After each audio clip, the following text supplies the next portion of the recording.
Hello and welcome to Empowered the podcast. Welcome back if you are a listener and you've listened before. Thank you for being here. If you're new, thank you for joining. I hope you find value and welcome. So today I'm Yeah. so excited for today's guest, Dupe Witherick. I was on her show recently and I love talking to her, and she is doing amazing work in the world, and she's brilliant, and she's an executive coach and the founder of Thrive Alcohol Free. And she combines over 20 years of corporate experience working with global organizations with her expertise in transformational and well-being coaching, advising in the alcohol-free lifestyle. She's also the author of the Amazon International Bestseller and award-winning book, A Cocktail of Clarity, and host of the Thrive Alcohol-Free podcast.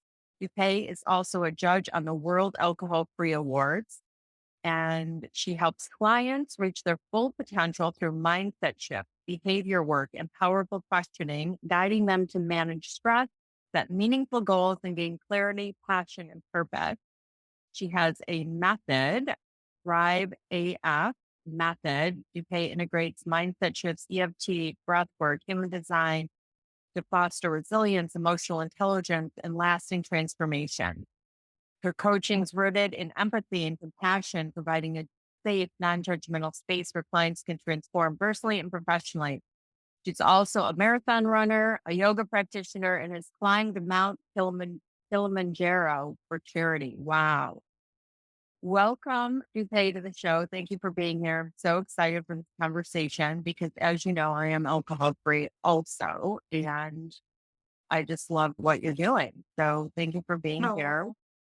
Thank you so much, Linda. It's so lovely to see you, and I really appreciate being invited to be on your show. So, how are you? You okay? You okay? I'm doing okay, thank you. And I was reading your bio. I'm thinking, I need her. I need her, even though I am alcohol free and I don't need support around that. But all the other things that you're doing sound so amazing. Yeah. So, And that's what for I love as well, because I think ditching drinking is just the start. And I love working with alcohol-free empowered women who maybe aren't thriving. It's all about thriving for me. And yeah, so wherever you are on your alcohol-free journey, I can absolutely support you and help you reach your goals. So yeah, yeah, I love I love all of it. it. I know. So tell us a little bit about where it all began. I heard some of it before, but I want the audience to hear like where it began for you. I know you were in corporate and you were doing all the things, and tell us what happened to get Yeah. you to this place of thriving Of alcohol. course. Yeah, of course. And again, thank you for inviting me to be on. So it's always funny. Where do you start, isn't it? Yeah, Let's go wherever back. you'd I like. think Yeah, I would always class myself as a normal drinker. I wouldn't have said that I was excessive in any way. If I look at the people I was surrounded with, it was just normal drinking. So I probably started drinking when I was at university, and that's probably my earliest memory because here in the UK, a lot of us tend to go away for university. So it's our first time away from home, and you're officially an adult and you can drink and you can do whatever you want, really. And so I right. remember going to Freshers Week. And that first week of university is really you're trying to get to know people and you want to fit in, and it's a new environment. You want to make friends, and it's all very new. And everything that week seemed to revolve around getting to know people over drinking something, drinking beer, drinking whatever it was. And the thing that I I reflect on now is, where did my view of alcohol come from that you need to drink? Because it's so ingrained in our society, Mhm. and there is so much everywhere. Media, the whole point of being an adult is drinking is what adults do. It's sophisticated, it's glamorous, it's this, it's that. It's what you do when you relax. It's what you see people doing. It's how people party and celebrate Mm, and commiserate and everything. So it's everywhere. yeah, But every, interestingly enough, one of the things I remember is in my university hall of residence, there were probably about 180 of us. And I remember only two, it might have been a lot more, but this is what I remember. There were only two people that didn't drink and they were ostracized. No one talked to them. They weren't fun. They were the boring ones. So then in my mind at 18 years old, 18, 19 years old, it was if you don't drink, you are boring. If you don't drink, you don't have any friends. If you don't drink, people don't talk to you. And so for me, it was always about fitting in. And I think, it gave me confidence. You felt like it gave you confidence. It gave you Right. things, Yeah. and it helped you along the way. And then fast forward, I ended up in the city of London in the corporate world, and I was in management consulting for many years. And that involved a lot of business travel, it involved a lot of client dinners, it involved a lot of team building exercises and team And building everybody socials. drank. And everyone, and that was the common denominator. You go to conferences, there were networking events, and what do people thrust at you? A glass of red wine or a glass of white Yep. wine. That was just the Right. thing. And so, it just felt like normal. I mean, obviously, in your 20s, you have fun. I'm sure I had a few nights where I completely binge drank and, it felt rough the next day and all the rest of it. But I then sort of got to my 30s when I had my daughter, and then you end up getting sucked into the whole mummy wine culture as well. And so, Right. I you know. know, combination of, you have a baby and then mummy deserves wine, it's really bizarre. Yeah. It's Oh, like you yeah, they can't bring it into parent. the yeah, into the operating into the after the baby's born, there's the champagne and all that, right? Exactly. And you've had 9 Yeah. months of not drinking. It's bizarre, isn't it? Absolutely random. But that's the norm. Again, people, you deserve wine. You've been looking after baby. Have a glass of wine. That's your way to Right. relax. That's your Yeah. me time. Yeah. And so, so I would say up until probably a couple of years, I stopped drinking in November 2020.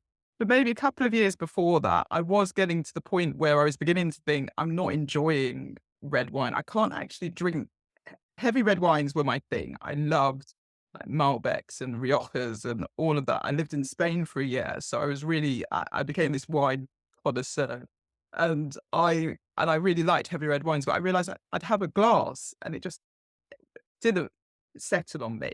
I wasn't enjoying it. But Your instead of body that was times, kinda not your body was not it? I just didn't enjoy it. Felt like I got a headache after one glass. I wasn't really feeling great with it.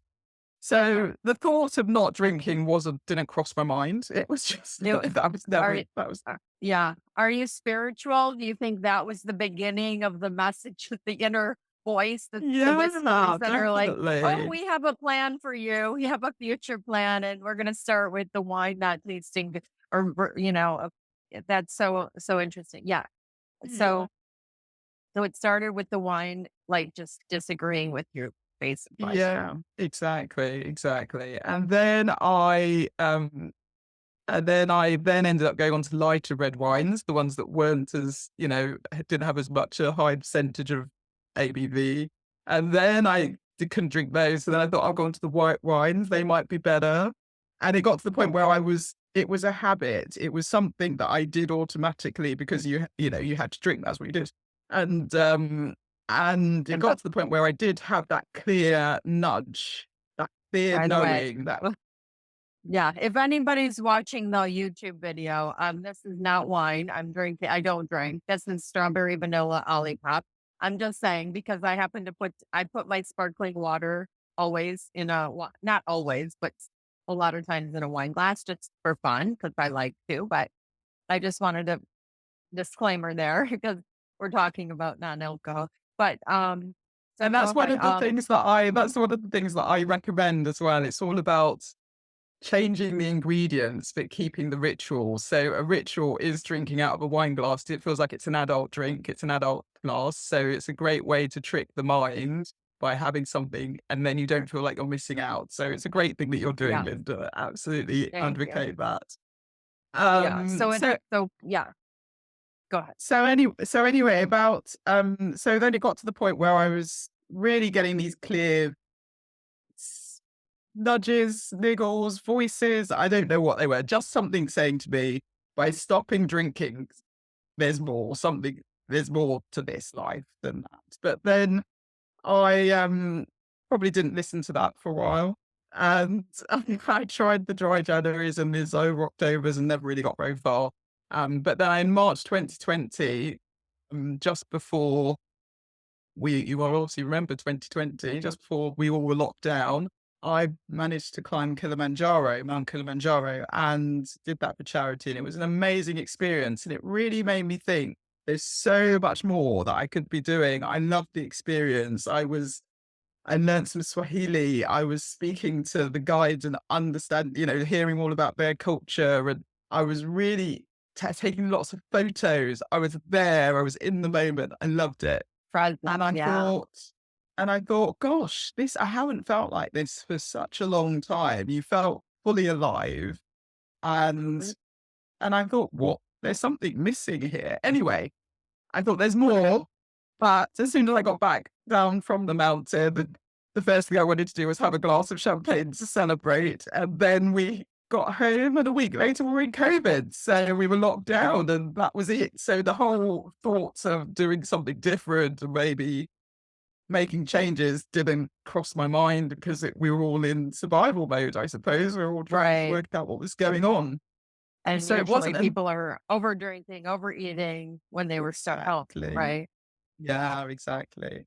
And so anyway, it got to November time, just October time, and I thought, I'm going to take a break. So my church did an initiative where they said, stop something, stop doing something for 21 days. So I said, I'm not going to drink alcohol for 21 days. And so the 9th of March, that was when I stopped drinking, took my last drink.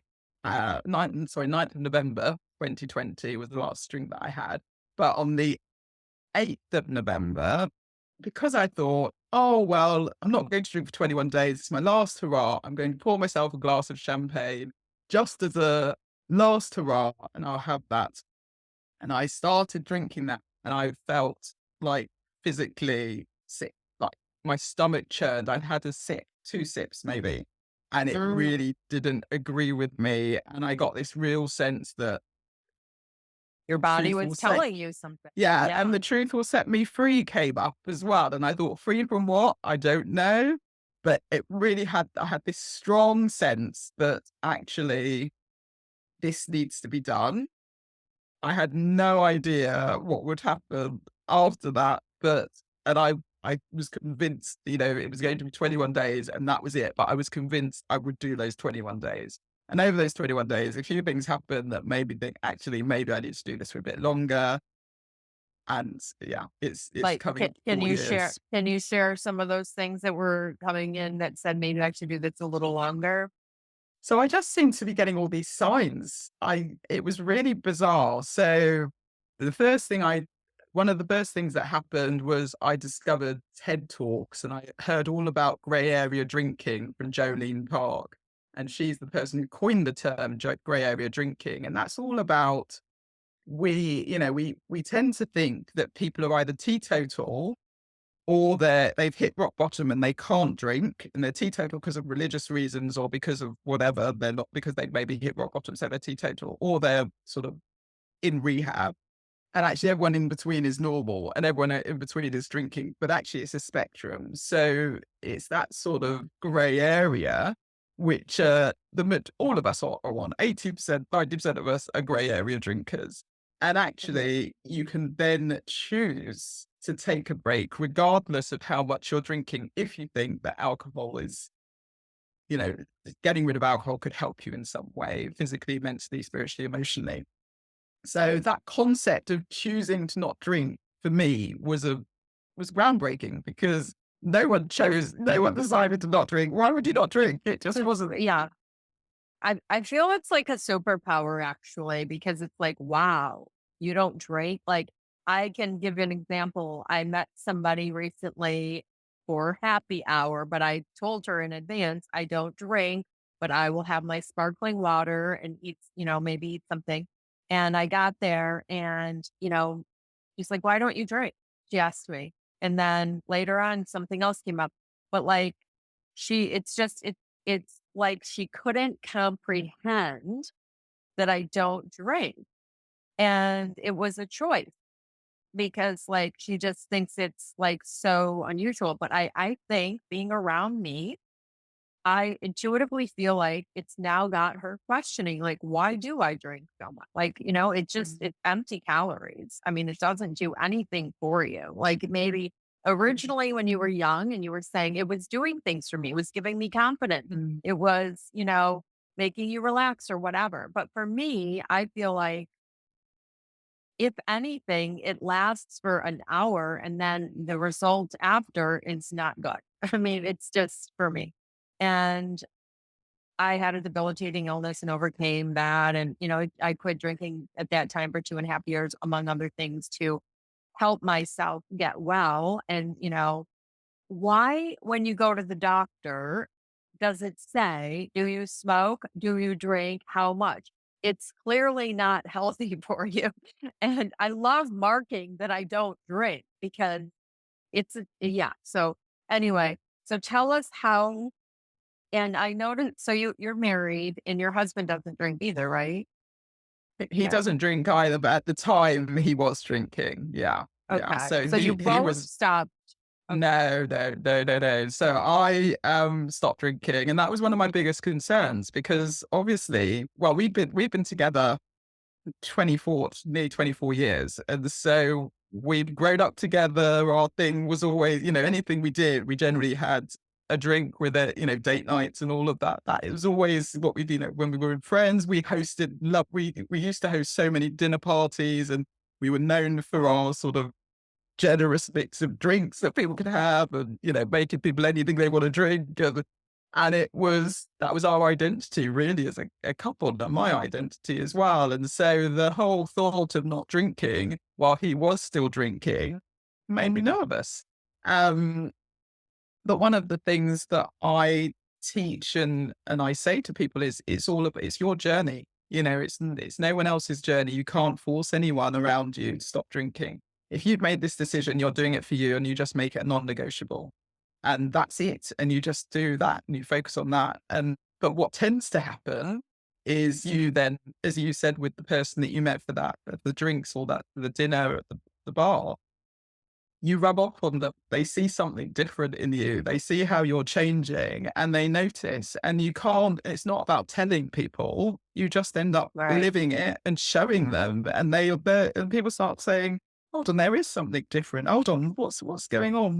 What's changed about you? And Right. so my husband carried on drinking for the first 2 years of me not drinking. And it got to the point where I was because I know everything about alcohol. I know what it does to your body. I know how bad it is for you. I know all these things, but you can't force anyone to go on this journey without, without them wanting to do it. And Yeah. so I would never preach. I would never sort of say, why are you not, why are you drinking? I just let it go and thought, I'm just going to do what I do. Anyway, about a week after my second anniversary of not drinking, he just announced, I'm done. I'm not going to do it anymore. And I didn't believe it. I didn't think that was good. I didn't think it was possible. And he did. And he's not So, drunk. And so it's amazing. But for anyone who's listening, who's thinking, I might want to take a break, but I'm worried about my partner, if it's something that's important for you, do it for you, make it a non-negotiable, and everyone around you will come round. And if they don't, you will find new people around you. And as long as people accept it, and that was the thing, my husband, and I know that not everyone's the same, but my husband was so supportive. He was making me alcohol-free mocktails, and he was really encouraging me to do this. And so I never felt like I needed to drink, which was, I know other people do have different, also I've got lots of clients that they've right. had different experiences, and some people have Right. ended up splitting up as well. It actually, they've realized how different they are. And so it can be a rocky journey, but Yeah. the outcome of it is amazing. And as you say, it is a superpower, and you're not giving anything up. You're only gaining. Yeah. I love that. Yeah. I too agree that it is a superpower. I mean, but society and, it's everywhere. And so what do you tell your clients around when they see it everywhere and they're invited out and different things? How do they, I mean, do you give them, is there any tips and stuff on when they are just beginning? Yeah, Like, absolutely. And I think the whole when you're just beginning, when you've just decided to take a break, you need to do whatever's right for you. And this is where boundaries come in. And I know it's really hard for people to set boundaries, but actually, if you're invited to something and you don't feel, I always start off with this. If you're invited to something and you don't feel like it's going to be helpful for you, it's going to put you in a situation where you're going to have to drink, or you'll feel that you'll be pressured into drinking, or you'll feel so uncomfortable that it just won't be worth it. Don't go. Just don't go. No one's forcing you to right. do it. So that's the I first love thing. that. But then practically there may be things you need to go to. And so I always talk about the whoop. Yeah. If you feel like you need to go somewhere, or if you want to go somewhere, But then I suggest I think it's really important to prep ahead. So yeah, let the people know that wherever you're going, let them know you're not drinking. Let one person know you're not drinking, if not one.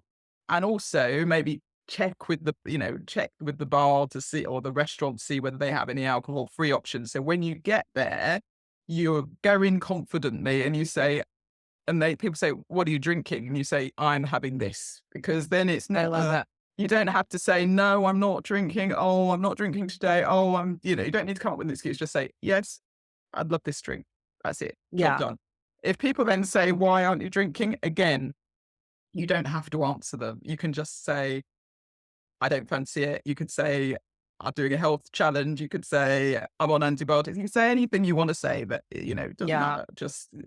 But then change the subject. Just ask them a question. People love to talk Right. about themselves. So Right. just switch it round to them. And before you know it, they won't even realize. And I think it's something that lots of people think is um, a really big deal. They think that Yeah. in their heads, they build it up and build it up that, oh my goodness, I'm not drinking. And what are people going Oh to yeah. say? And actually, when they've had one drink, they won't even remember that you're not drinking. So Yeah. if you don't make a big deal about it, if you don't come across as someone who is unsure about the decision, then people won't pick up on it. If at any point people think that you're unsure or you would really like a drink, that's when you end up getting into a bit of trouble, because people will then push those buttons. Oh yeah. I mean, it's glamorized on TV and, like we talked about, it's everywhere. And um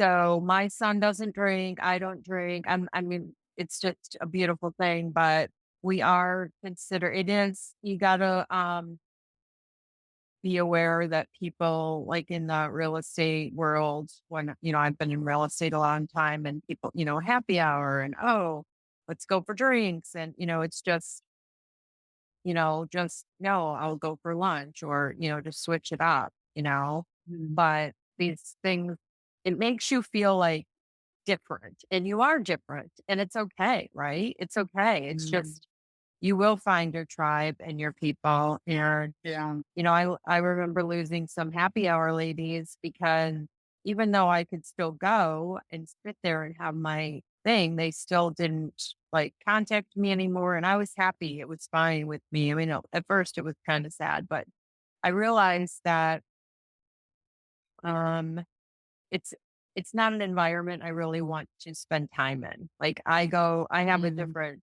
like I spend time at the dog park and you know, I go to where do I go? I just spend time with the dog and healthy things, juice bars and just the gym and jazzercise, different things that are, and then people like dating. It's a whole thing. Like men are, oh, why don't you drink? It's a whole thing. And it's upsetting. But I actually put sometimes or something. And this one man was like, "What did you do this weekend?" And then I responded, and then I said, "What did you do?" And it was like he was at a bar every night. And I said, "Oh, I don't go to bars." And he just said, "Why not?" And then I told him, and, "Oh, you said you drink sometimes." But anyway, the point is, like, it is a superpower. It is healthier. It is amazing. I loved your episode on your podcast, your recent episode with your 1 year podcast anniversary, because all the guests were sharing how did you ask the question? What does thriving alcohol free mean to you? Yeah. Yeah. What What does does thriving thriving alcohol? alcohol free mean to you? Yes.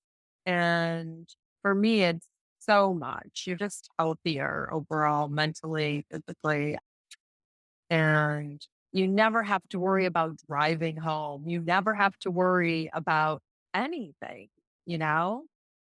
What is thriving alcohol free to you? For me, yeah, it's funny that I don't think I've actually, I don't, I've asked this question so many times, and you're right. It means so many things. I think it's freedom fundamentally Freedom. from Yes. in all sorts of ways, but I also think it's growth. It's growth and it's transformation, and it's realizing actually you can do anything you put your mind to. You absolutely can. If you'd said to me 4.5 years ago that I wouldn't be drinking, that I would have written a book, that I would have started a podcast, that I would be coaching, I would be now, a transformational well-being coach, an executive coach. If you'd said to me I would have created online courses, I'd be all over, I'd be on social media and I'd be this advocate for not drinking, I would have said to you, what the hell are you talking about? Pour me another drink because I don't Right. believe that's never going to happen. It's not going to happen. Right. You're So completely different. Yeah. it's a completely different thing. And it's not even about all those things. It's about the clarity that you feel. It's about the noticing things like nature. Being in nature for me is joy. I love it. I Me love too. running. I love running. I love seeing like the birds and the butterflies and the rabbits and the deer. And we're in a really lovely part of the country. So I'm in the countryside all the time. And I just notice leaves changing. Each season is beautiful. These are such tiny things, but they really are Right. easy to notice. The stars, the clouds, all of that. You just don't So notice any of that when you are drinking. You're not in the moment. You're not present. not And present. Yeah. I just I like to say that it's a little bit like you're going around when you're drinking, and it doesn't matter how much you're drinking. You are going around in a bit of a because what we do when we drink is we're trying to create a feeling or we're trying to escape from a feeling. So a lot of us will drink because we've had a stressful day. And so we want to numb out. We want to just numb those negative emotions. That's why we drink, right? But what we're also doing, as well as numbing the negative emotions, we're numbing the positive emotions. So actually, things that naturally give us joy, we don't find joy in them if there isn't a drink involved. We don't because that's what we've become wired to. So when you stop drinking, it is like the world becomes technicolor again. And it's like the Mm, Wizard of Oz, right? You go from black and white to technicolor, and you're suddenly like, wow, how much have I been missing? I And how love much have I that. not been appreciating? And it's Yeah. really just a different sense. And so for me, I'm a huge advocate and I talk about it all the time because I'm so passionate about helping women, especially, but men and women realize that actually by ditching this one thing, you open up your world to everything. And Mm, if you can, and beautiful. it's challenging at the time, at the beginning, it is challenging. It's not easy. And potentially, as you say, you might lose friends and you lose your identity. You become someone else, but what you become is incredible. And you suddenly realize as an adult, I'm not too old. I'm not to this. I'm not to that. I'm absolutely perfect as I am. I'm where I need to be, and I can do whatever I want to do. And I need, and it's scary, but it's not that it's not scary. You feel the fear, you do it anyway.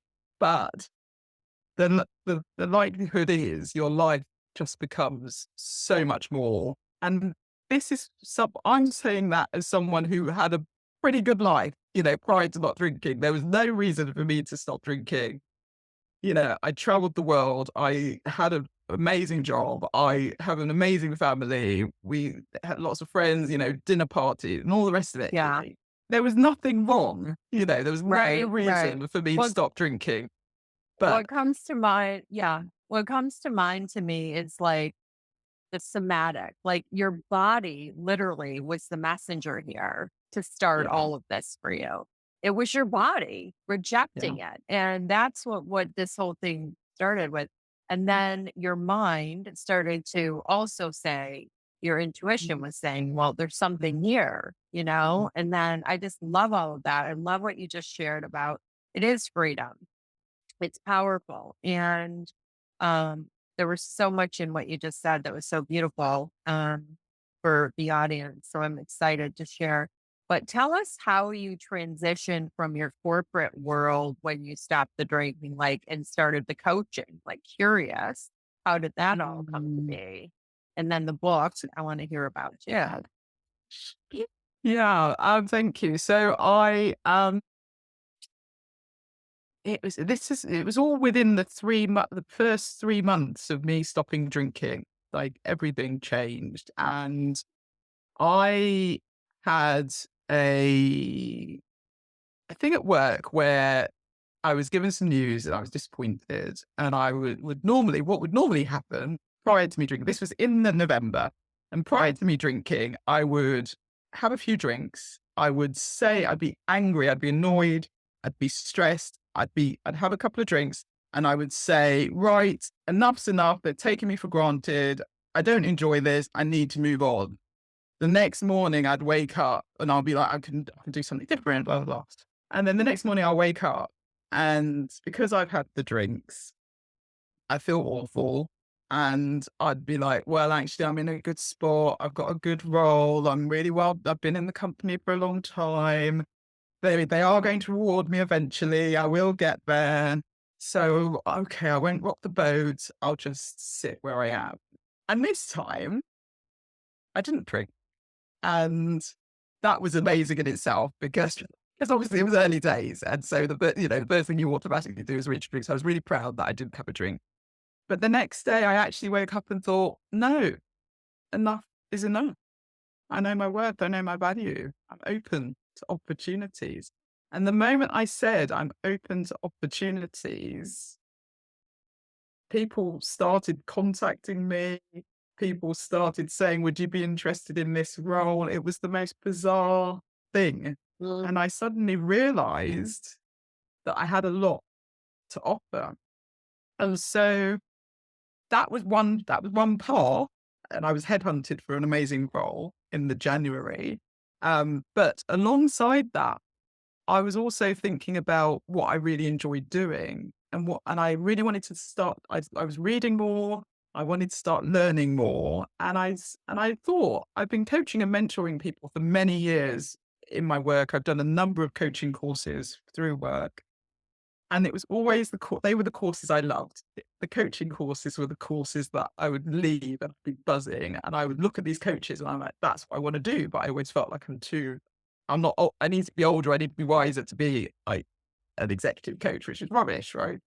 And so at the same time, I thought, why don't I do a coaching course? So I started my transformational coaching qualification in the January of 2021 as well as being headhunted for another role with a different company in the January 2021. So I sort of went down both routes, carried on studying, and then started this role. And and then I was going on my own journey, being alcohol free, and I realized I wanted to help other people realize how amazing this is, and help them go on this journey, go through the method that I created, the Thrive AF method, which is effectively what I did. And And I thought maybe I need to train as an alcohol-free sober coach. And I did. I then did a qualification in the April of 2022 to become a sober coach. So I have both. So I'm a double accredited coach, transformational coach, and then a sober wellbeing coach as well, holistic coach. Mm, And so I was doing that all on the side as my, of my main job. And I right. just felt that the more I got into it, the more I felt this is what's really calling me and this is what I want to do forever, really. I I'm now out of the corporate world and doing this full time. But yeah, Beautiful. it's When been an did the amazing book? experience. Yeah, tell us about the book. And then, so the sober, well, did you ever do the 12 step? Did you ever go and visit, No, I don't do AA? AA. No, Yeah, no, I don't. I no. I don't. was just curious. Yeah, No, that's what puts a lot of people off, right? Because a lot of people think that they can only stop if they think they're an alcoholic. We don't use that term right. anymore. It's alcohol use disorder. But it's, Okay. if I I need to go to AA. That's the only option. And I'm not that bad. So Yeah, I'm not going to go yeah, to AA. And AA just right, never resonated with me. It was never right. something. And I don't believe in the whole you're an alcohol, it's an identity. You're It's not powerless. Yeah, alcohol. like I had a guy on my podcast who is a porn addict coach, and he was telling me that he was a porn addict prior to being a coach, and he went through some 12 I don't know. He kept hearing how he's powerless. And like one day he Mm, just changed it. And he said, I'm powerful. And he called himself super, or I forget how he did it, like super Eric or whatever he did. And it's on the podcast. And he literally changed his identity by saying how powerful he is. And so it didn't resonate with him, the AA program. I have never experienced it, but what I'm hearing, I wouldn't want to feel powerless. We are all powerful beings because we're all part of the one. So I was just curious if you explored. So the sober well-being coach, I'm curious about that. So this is it's more about holistic, it's a positive message. It's about the choice. It's about Oh, stopping I drinking love that. regardless of how much you're drinking. Oh, You can stop and not drink at any point. And actually, then there's so much. We talk about the nutrition and the sleep and the positive, creating an alcohol-free toolkit, the self-care, all of that side, and then beautiful. looking to the future and looking at your values and managing our emotions and all of that sort of stuff. But it isn't about I'm an alcoholic, I've got an issue. It's because Right. ultimately alcohol is the addictive substance. It's an addictive substance. And if it came out today, it would be banned because it would be the equivalent of a class A drug. So with the amount of damage it causes to your health, to the health service and everything else, it would not be allowed now.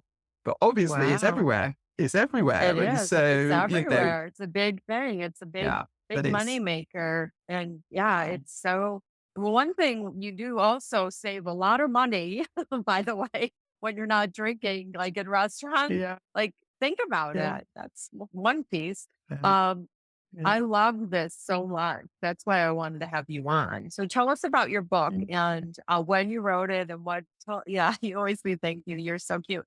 Um, Tell us about your book. Yeah. So my book, yeah, it's a cocktail of clarity, how to ditch drinking, embody a joyful new identity, and thrive alcohol free. And for me, again, there's a lot of quit lit out there. So if someone's listening, quit lit are books around stopping drinking. And a lot of the books, there's some amazing books that I read. The Unexpected Joy The Unexpected Joy of Being Sober, I think it's called, Catherine Gray. And that was the first book I read that was a quit lit book. And it changed my perspective because it was all about, the good things that come out of not drinking. But again, it was more of a rock bottom. So a lot of them is, people end up in rehab and it's their sort of road to Damascus and all the rest of it. Or car And accident and lost your exactly, life. Yeah. DUI or whatever it is. But for me, I wanted to write a different book. And so I wanted to write a book about, because I didn't see many around at the time, about actually you can choose to stop drinking. It can be a decision that you make, and it's a really empowering decision. And these are the positives that come from it. And so it basically is based on my Thrive AF method. So it takes you on a journey from foundation to first to freedom. And it really is, I weave my story in it, but it's also at the end of each chapter, there are journal prompts and there's an action for you to do. And so it's really a practical tool that you can go through. And there are recipes and there's breath work and there are various other things in there Oh, as well yeah. that sort of help you along the way. And we talk about self-care and we talk about how to create an alcohol-free toolkit. We talk about finding passions, how to build healthy habits and routines, your morning routine, your evening I routine, love it. and then values and emotions, as I said, as well as setting goals and visualizing, your better life alcohol-free. So, um, I'm really, I'm really grateful for all the reviews, positive reviews. It won an award. So it came out, it was published last April 2023, and it Oh, won an award. And it also hit number one in the US and, in categories in Amazon. And I think number two and number four in the UK and that's Canada. incredible. So We have to yeah, keep it's, racing. Yeah, that's beautiful. I'm so excited. I might get the book actually. That's so good. This is just powerful. I had a frutivore, two, health conscious beings, spiritual beings on my show, and they talk about the fruit diet and all these different things. They don't drink alcohol, and uh, I love healthy, positive information. I think this is so amazing that you have book and that it hit the number one and it's a guide and it's a journal, with journal prompts and so many things. That's so amazing. Did you have a book coach? I'm just curious. So I did it through a publisher, one of those hybrid publishers. So he sort of guided me a little bit, but no, it was mainly me. It was me. So I That's wrote the book, amazing. and yeah, it was a great process. I just enjoyed it, and it was really interesting because I journaled a lot. I journal a lot, and I journaled a lot from the start of my alcohol-free journey. And actually, a lot of the things from the book came from some of those journals that I Yeah. wrote in the early days, which was really good because I was able to really get back into that space. And Mhm. so hopefully, it helps people. So I just want to get it out there as best as I can and get it in the hands of whoever needs it because I'm really keen for people to not think you have to go to AA or you have to have some real rock bottom moment to stop drinking. Yeah. You And don't. also, yeah. And also, like, I love to just remind people that, just today, I'm not going to drink. It's just like when you break up with somebody and you're upset.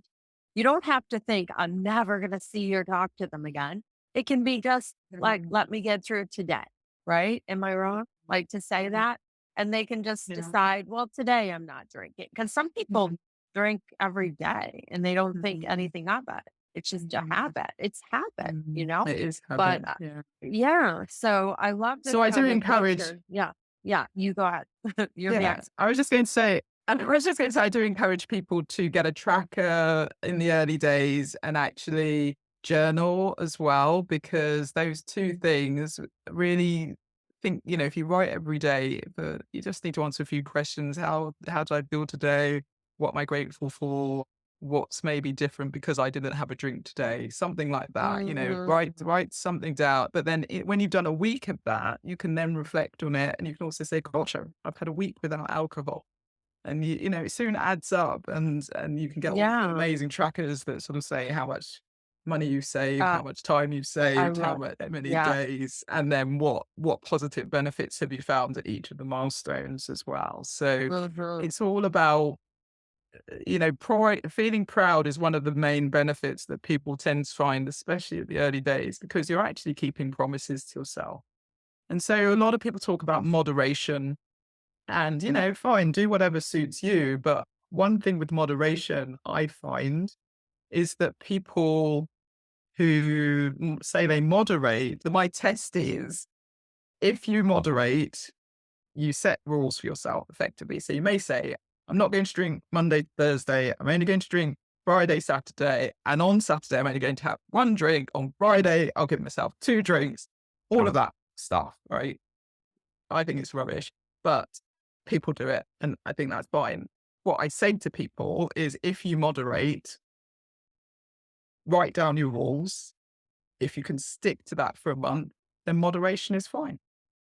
The likelihood is you can't. The Wednesday, you'll go into work, you'll have a crappy day, and you'll think, I need a drink. You'll have the drink when you said you wouldn't until Friday. And when you do that, every time you do that, you are chipping away at your self-esteem because you're not Mhm. keeping the promises that you say that you're going to keep to yourself. So then you Mhm. feel crap. Then you start thinking, I'm not good enough. Then you think, oh my goodness, why Mm. I'm such a failure. Then you wake up in the middle of the night at 3 a.m. because you feel rubbish, because you've not slept well, because you've had that drink. Mm. And you're not It's a actually helping cycle, yourself. But when you right? say, I'm not drinking, you're not thinking about the mental capacity that's relieved by not drinking is incredible. And we don't realize how much we're thinking about drinking as well as drinking. So you'll suddenly Yeah. find you have all this space, which is why people suddenly say, oh, I'm bored, because your body and your mind is not used to not being consumed with this one substance. And when you think about that, that's why people who stop drinking go on and do incredible things and suddenly achieve all these things because you're not blocked. Oh, yeah. They're suddenly in the gym, bodybuilders and different things. That's amazing. And other things. I love this conversation. And thank you for sharing all of that just now because there's an analogy that shows up in my head while you're talking around food and like planning this or saying I'm going to fast and then you don't or something. And then you're, like you said, chipping away your self esteem, feeling like a failure, shaming yourself, right? It's abuse, it's self abuse. So that was so great. I loved what you shared, and I'm so excited to hear this episode. Is there anything else you want to share? And then tell everybody where they can find you and find the book and everything. Sure. I see.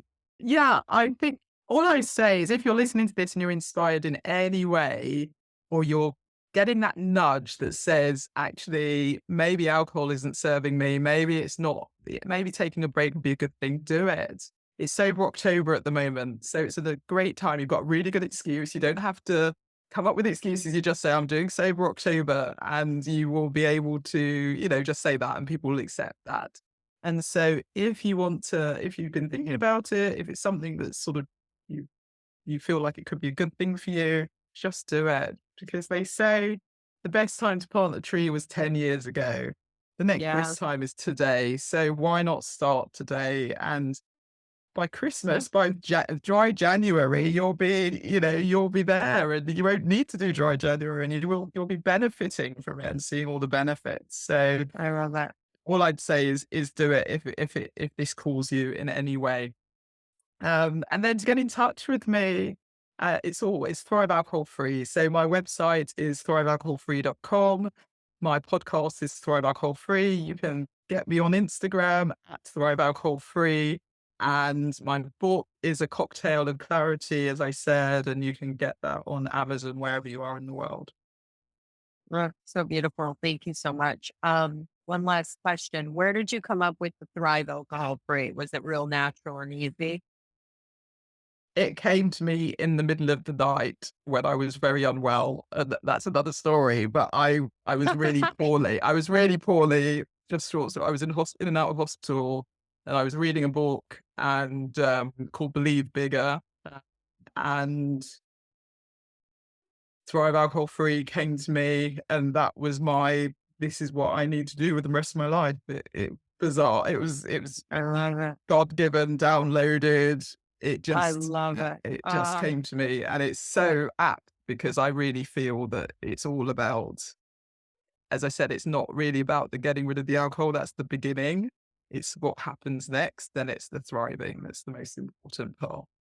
Mm, so Anyone good. can So stop true. drinking. Anyone can stop drinking and white knuckle their way through it and feel deprived and feel like they're missing out the rest of their life. And it's not about that. It's about thriving. about thriving, and it's about being sovereign and making decisions that are better for yourself, that are good for you, and not caring what everybody else thinks. And we all tend to worry. It's just wild about what people think, even people we don't even care about or know that well. And it's like, enough of that, like, let's live authentically and be happy and do what works for us, what feels good for us. And, we don't have to explain ourselves to people, like, right? Like Tracy Litt would say, you don't have to, that proving energy, like, and I had another guest on the show who, Sarah, she has a networking, huge networking thing in New York for women. And she doesn't drink. And she's like, you know what? She's plant-based mostly, and she's doesn't drink. And she says, people will ask you, oh, are you sick? Are you pregnant? You're either sick, pregnant, or an alcoholic. It's And she's none of it's those things. crazy. And I neither is know. and neither It are is. you. No, But it's true. exactly. That's what they think Exactly. though. So, but or you could oh, I'm allergic, and it's just it's funny. But that's what our society, unfortunately, what the followers and to fit in that. And then a quick story, real quick in Florida, I was at an event in Miami and I was at a hotel there and I thought, and I hadn't drank and I don't remember how long at this time. And I thought, well, I'm not going anywhere, maybe I'll just have one. Everybody else is drink, just because whatever. I mean, but for health, one of my biggest reasons is health too. Just and so this woman next to me is like, oh, I haven't drank in 20 years. And I thought, God placed her next to me Yeah. so I would not Amazing. drink, you Yeah. know? Yeah. And that answered. As soon as was right next to me and said she hasn't had a drink in 20 years, that's when I said, I'm good. I'll have my sparkling water. So I just have to share that, we are guided, protected, and supported. And you were definitely led to this beautiful journey. And now you're helping all these people and we have to raise awareness about this. I just love it so much. Absolutely. Yeah. Thank Thank you. you. Yeah. Yeah. Been lovely Thank you for being being on. here. So thank you for inviting me. Oh, absolutely. I'll let you know when it's out and put all your links in the show notes. Yeah. Thank you.